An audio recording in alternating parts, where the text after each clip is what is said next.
Hello दोस्तों, आज जानते हैं हम अथर्ववेद। अथर्ववेद होता क्या है? देखो, पहले तो चैनल को सब्सक्राइब कर दीजिए। आपसे और कुछ नहीं चाहिए, फ्री की नॉलेज ले जाइए। बस केवल चैनल को सब्सक्राइब करें और लाइक कर दीजिए। देखो, हम शुरू करते हैं अथर्ववेद। अथर्ववेद अथर्व ऋषि द्वारा रचित इस वेद में कुल 731 मंत्र तथा लगभग 6000 पद हैं। इसके कुछ मंत्र ऋग्वेदिक मंत्रों से भी प्राचीनतर हैं।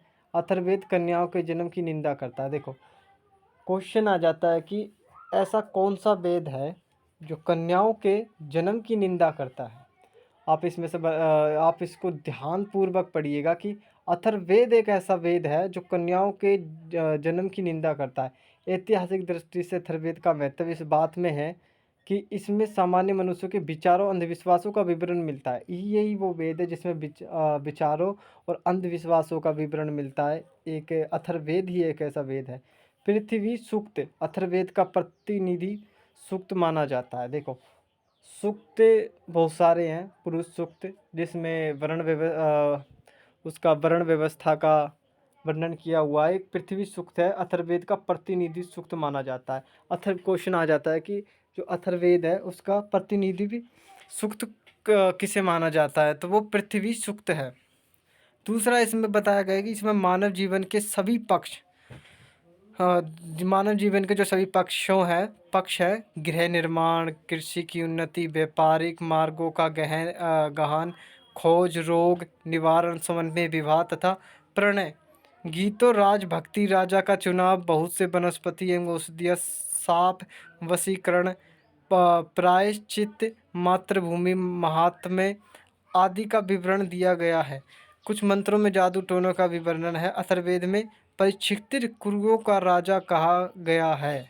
क्वेश्चन आ सकता है कि परीक्षित को कुरुओं का राजा कहा गया है।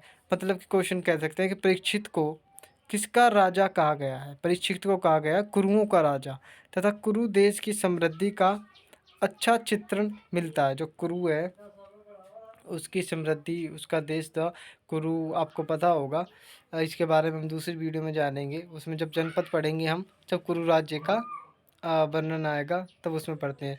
तो प्लीज़ चैनल को सब्सक्राइब करके रखें ताकि अगली वीडियो आप देख सकें।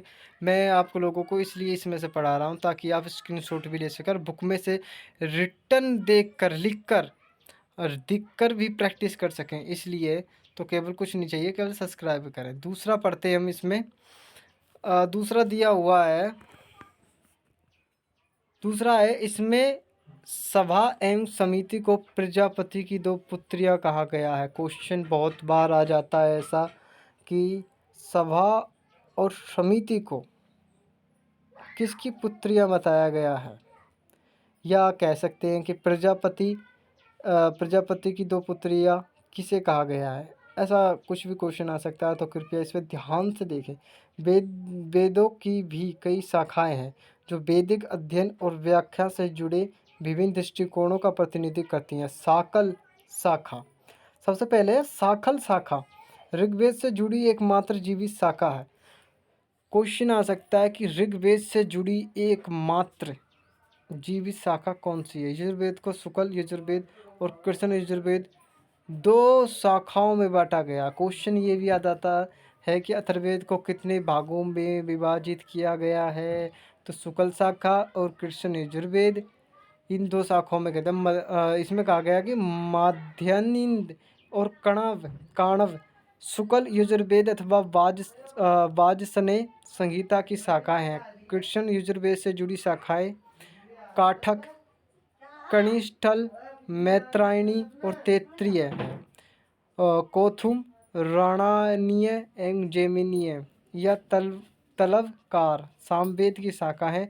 अथर्ववेद की शाखाएं शौनक और पेपलाद है।